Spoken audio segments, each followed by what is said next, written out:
So recently, it's come up as a topic of conversation, the issue of being tough, quote unquote, on our children, which to me, before you can actually have that discussion, you have to define what being tough on your children consists of.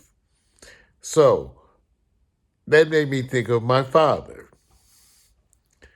Uh, I got some other tough ones too, but let's deal with humor first. Because I don't know that it was being tough. See, it's what I became used to as the standard.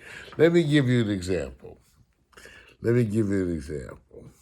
I'm trying up this light a little bit. Okay, so my father could be very formal about things because he was trying to prove a point. For example, when I wanted a car when I was 16, okay, my father said to me, he says, I know, son, you want to go outside on your birthday, and there it is, a brand new car with a big, beautiful bow on it over my dead body. I'll be goddamned if you ever get that shit. First of all, you wouldn't appreciate it, and I don't even believe in that. I'm going to get you the most ugly piece of shit that's safe. Okay, that's my father. So you have to understand the attitude. It was different. Is that being tough on me? Well, I don't know. Then when we got the car, which we actually bought a used Volkswagen from one of the kids down the street, which my father quickly approved. Once we got that, in the same conversation, my father said to me, so I know you'll be out at the clinic this weekend doing those floors, you know. So the minute we were driving, every weekend we had to be out in Compton mopping and buffing those floors. Because he had a cleaning service during the week, but he wanted other things cleaned on the weekend, like the whirlpools and all that. So that was my job every weekend. And my father's thing was, I don't care when you get it done. All I know is when I'll go in there Monday, it better be done. Okay, so that started with the car. Now, is that being tough on your children? I don't see. To me, he established work habits in me. I don't know. My father cheered me. He did. He did. He kissed me. But you don't want to kiss your old man? You too tough? You can't kiss your old man? Then he'd kiss on you, like slobber on your face, like, ah.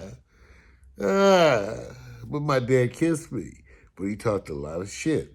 Is that being tough on me? I don't know. It's like I grew up, okay, in View Park, right? Now known as the most affluent black neighborhood in the United States. I don't know. Okay, that's what they say. Whatever. So the house I'm in has a pool. I'm currently putting a deck over. And people say, why? Mario, why? Because I hate the fucking pool. I hate the fucking pool. So y'all don't know. I grew up with my daddy. He refused to have a pool, man. That pool was my job. I had to test the water. It wasn't like doing even regular pool shit. He had to have his special Hubert Hemsley kind of level of doing the pool. So that was my job. And he would let other people come swim in the pool. And when he let other people come swim in the pool, that meant I had to clean the pool before and after. So then it comes, oh yeah, you can swim. Oh, then you look at me. You better go get that pool. Make sure there's no leaves. Make sure there's no leaves in the pool when other people come to swim. Make sure. Everybody got nutty parents, but a lot of it is good for you. See, my father, they asked him, who's your pool man? He said, I got two. He pointed to me and my brother Michael. We got two pool men. We had to do the yard. He wouldn't even get a gas lawnmower. We had to have that old push lawnmower and learn how to sharpen the blades, do all this shit. I'm just telling you. I'm just telling you. See, my father had that way about shit. It's like he came up shining shoes. So he had that. I know the speech, son. First you do one thing fucked up, one thing half-assed. That's what he said. He didn't say. You do first of all. He didn't say fucked up. Other times, but anyways, the story. Back to the story, Mario. My father, Lord. But my father said to me, he said, son, first thing you do, one thing half-ass. Then you do something else half-ass. And then one day you just half-ass. And that is something I'm never going to let you do under my watch. You don't get to be half-assed. No, you don't. No. Mm-mm. No. Is that being tough? See? Just like when I was cleaning the toilet, my father said, son, you too far away from the toilet. That's not how you clean the toilet. Cleaning the toilet is an intimate experience. You need to get all around the back, around those screws and shit. Get all up back around. Like he gonna stand over me cleaning the toilet. And it struck me in all the intimacy. So he was gonna leave. So he walked up on me cleaning the toilet. So now he was gonna stand there and go over the whole cleaning of the toilet experience and just get all into it with me. But I'm successful today. My mother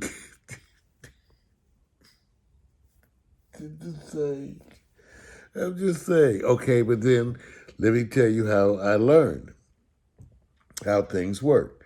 Because, before we could drive also, the other thing my father said, before we could drive, we had to have car insurance, right? So my father said, okay, this is what I want you to do.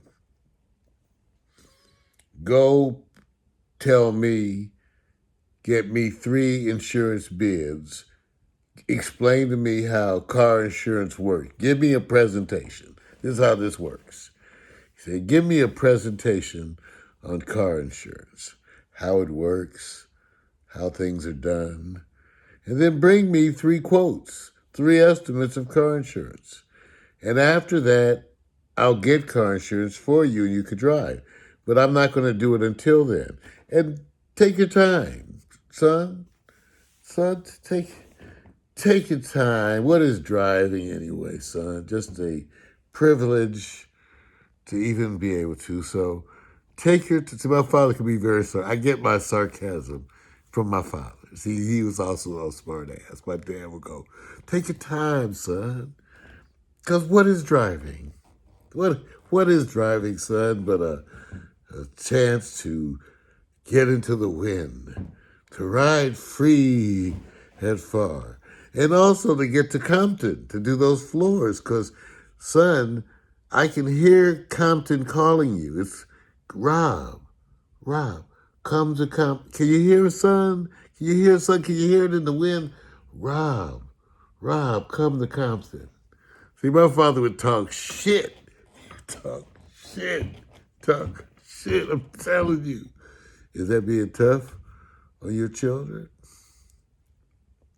I told you he kissed me all the time, right? I wouldn't be kissed because I'm irritated about some shit you said. See, this is an interesting relationship with your father. I was always bugging me with some shit, checking me about the way you speak, everything. Is that being tough? Oh, but let me tell you this one. Okay, two good ones, two good ones. So when I was at Howard, right, I couldn't have a car freshman year. So because he was like, no, you can have a car, you can live in a dorm. I lived in a dorm for 4 years anyway, okay? But first year, like, no car. So when I came home, I said, Dad, I got laid like early in the semester and never got close to any women the rest of the year. Nothing. I'm striking out. I'm sitting around the dorm playing cards with a bunch of other men because I can't get off the island. I can't get out. I can't take girls out. This is your son. See, I made him feel bad. I put guilt on my father. I said, my grades, I was dean's list. My grades said, I can't get out. I can't get a date because I can't take them out, Dad. I can't take them out because I have no way of taking them out. No way. Okay? I'm just saying, Dad, your son. Okay, I'll just spend my nights sitting in the dorm. Maybe I'll start to get into art, Dad. See, I know how to be smart ass too. He's like, okay. So when I went back to school, I went to shop for a car. And I knew not to get no okay. So first I go to the car dealership and the salesman says, comes up and introduces. I said, well, I'm supposed to be in a car. Could you please here call my father this number? So he called my father. After that, it was like everything was go. But I knew not to get no. So I picked out another Volkswagen Bug. So then I had the car. Okay. Then I was like, okay, I need more money. Dad, I need more money. So what I did, because I know my father, I wrote a proposal of how much it would cost for me to go out 1 day a week. Okay, well, actually, I wanted 5 days a month to have paid dates. And it was a cost of the parking, movie, dinner, something reasonable, like dinner at Sizzler or something after. I had the whole thing typed up. And my father, because see, when I approached him with that, he gave me all of that plus a little extra. That's the way he was. So here's the last one. Because I got to get off 50. We got 12 minutes. So I think it was freshman year. I think it was freshman year. I had done pretty good with my grades. And so it was time to come home. So my father, like everything, he wouldn't book you plane tickets. If I was in LA, I would deal with the travel agent that it was his regular, but you had to learn to navigate that. So he would send me I would have to tell him how much I needed for the plane ticket and, same old routine. And then he would give me that, okay? So it came time to come home for Christmas, right? And I had these great grades. I sent him my grades and everything. So my father always had this saying, you got to know the difference between chicken salad and chicken shit. You're supposed to figure this shit out. You got to know the difference between chicken salad and chicken shit. So, whatever. That's one of the lessons I had to learn, difference between chicken salad and chicken shit. So I sent my father my grades, and I needed the money for the plane ticket back to LA. So back then he would wire Western Union. So I went down to Western Union. They got the call that money was there. I went down there. I was broke too. Just had enough money to get down to Western Union. And a lady counted out the money for the plane ticket, but then she kept counting. And he had sent me like $200 extra. Back then was a lot of money. And then she said, well, there's a note with it. She said, would you like me to read it? And I said, yes. Yes, please read it to me. She said, you're looking more like chicken salad all the time. Borrow Hemsley. It's okay to be tough on your children. Just love them and kiss them at the same time. And know that you're going to be watching their little sneaky asses.